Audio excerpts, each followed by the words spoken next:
Welcome to Data Protection Gumbo, episode 17, and I am your host, Demetrius Malbro. And today on Data Protection Gumbo, I have the pleasure of speaking with Michael Puldy, Director of Global Business Continuity Management with IBM, and he manages IBM's business continuity and resiliency programs. Welcome to the Gumbo, Michael. Thank you, Demetrius. Glad to be here. Sure. All right, let's go ahead and jump into the first question. So, what is business continuity management, and how does it relate to the world of resiliency, including backup and recovery? Well, business continuity management, I guess the best way to look at it is it's the umbrella that kind of encompasses everything that you want to do in the resiliency world. Effectively, business continuity management provides the client or a company with the concept of understanding really what are the risks that the company needs to mitigate against, and then building in resiliency and backup programs to, as well as recovery programs to help build around those plans.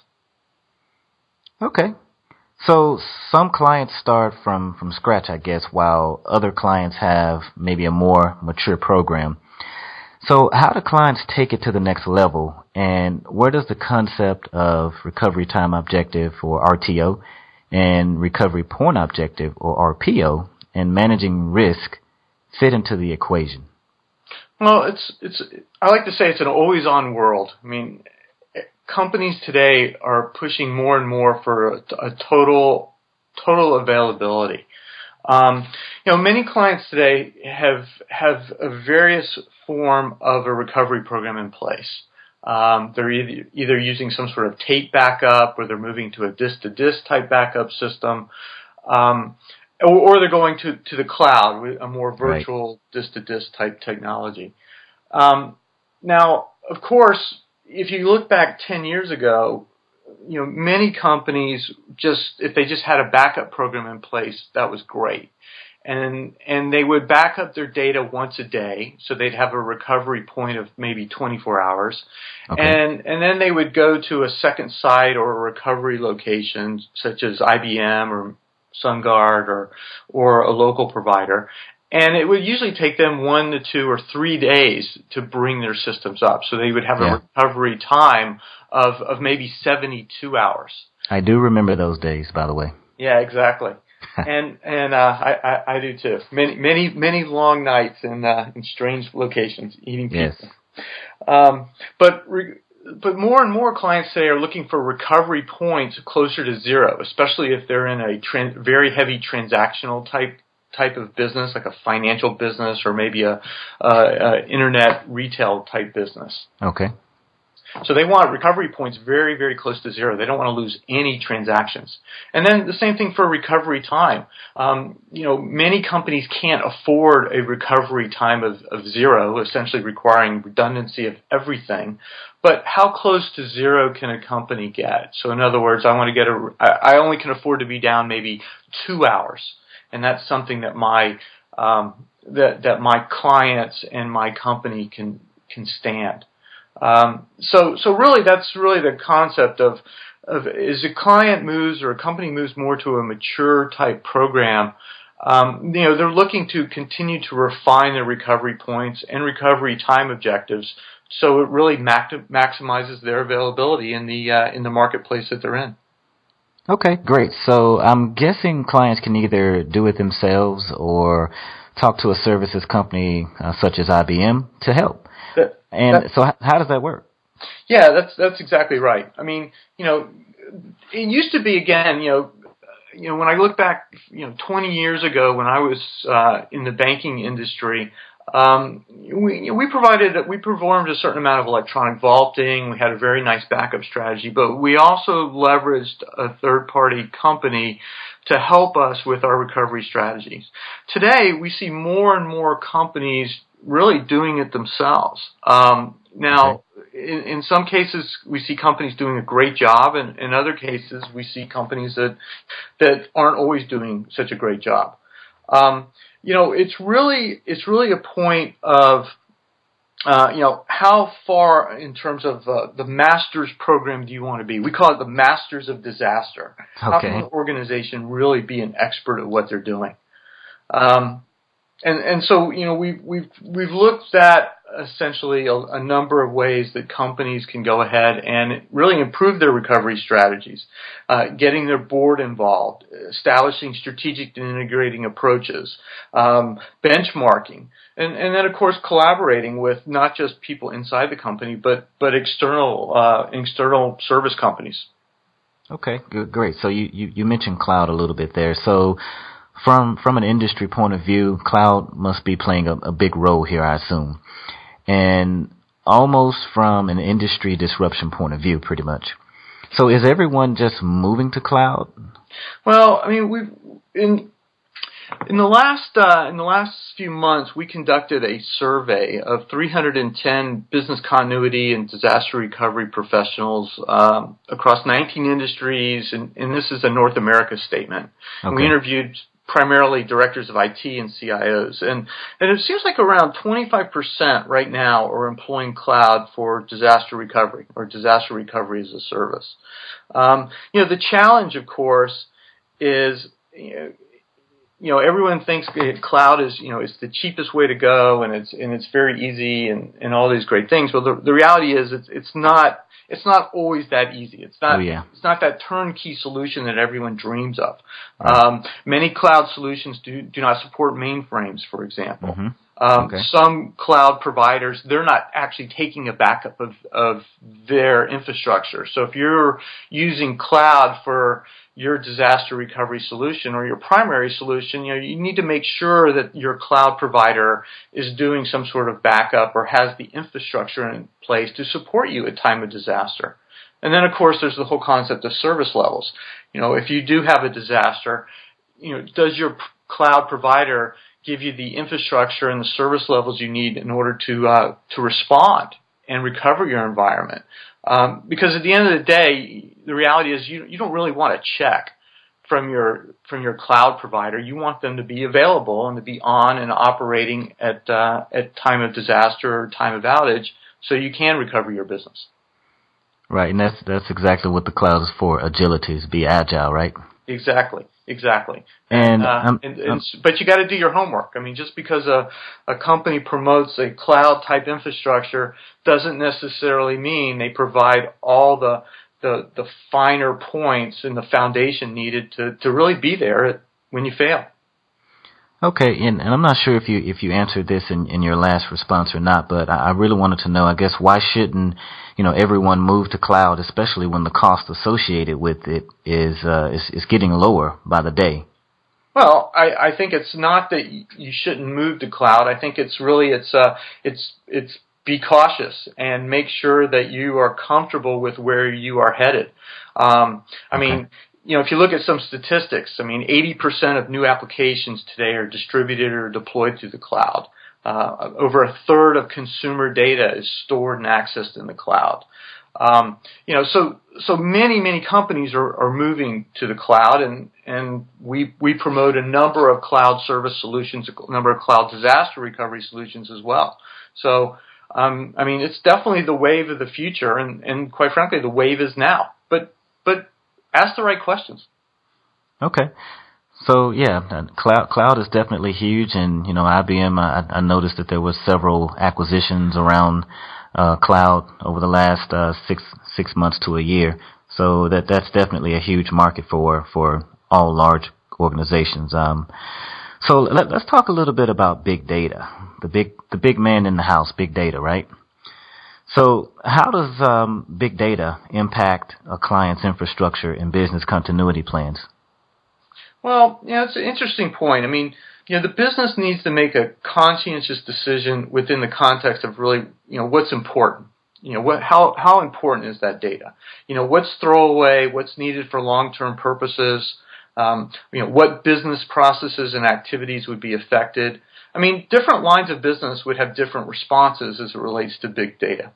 But I think this is probably a good point to bring up the concept of risk versus budget. Okay. Think of it like a seesaw. If I have no budget, to spend on disaster recovery or business continuity, then I'm going to have a lot of risk. But as I add budget, that risk drops. And so that's the whole concept here is really, how much risk can I afford to take? I mean, let's face it, lack of protection and recovery capabilities could jeopardize big data implementations. So, what happens if a company needs to recreate all that historical data? How much would that cost? What kind of outage or what kind of impact would a client see? So it's the risk versus budget equation. Okay, I like that, risk versus budget. And so the first thing I think about is CapEx and OpEx, which is a huge one as well that, customers are really trying to save on their capital expenditures and operational expenditures as well. So now that we've gotten big data out of the way, let's go ahead and talk a little bit about IoT or the Internet of Things, right? Right. And, we're seeing data recording sensors, they're popping up everywhere. I mean, in the house, in your car, roadways, and, even individuals are actually wearing them, right?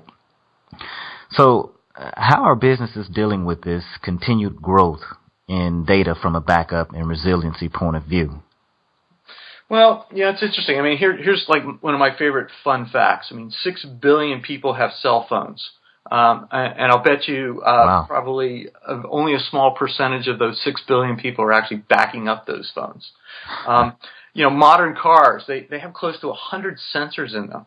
Mm-hmm. I mean, the way I look at it is really there's two issues here. There's the resiliency of all these sensors and, as you mentioned, wearables and other data-producing gadgets, and how does a business or an individual protect all this data? Right. Again, it's, depending on who is interested in this data is going to determine, I think, the point of view of really what's important for the data to be backed up or preserved versus what's going to be considered throwaway. I mean, here's a couple of interesting things, I was thinking about last night as we were preparing for this discussion.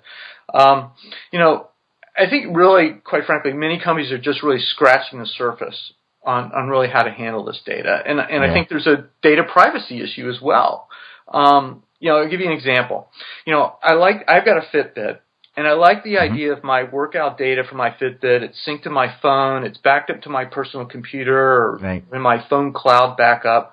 But I'm not sure I want my data sent to the Fitbit company for their use. How they want to, what kind of data analytics they want to take out of it. Right. I mean, maybe not, but and also too, it's like, is it important enough to them that they would want to back it up?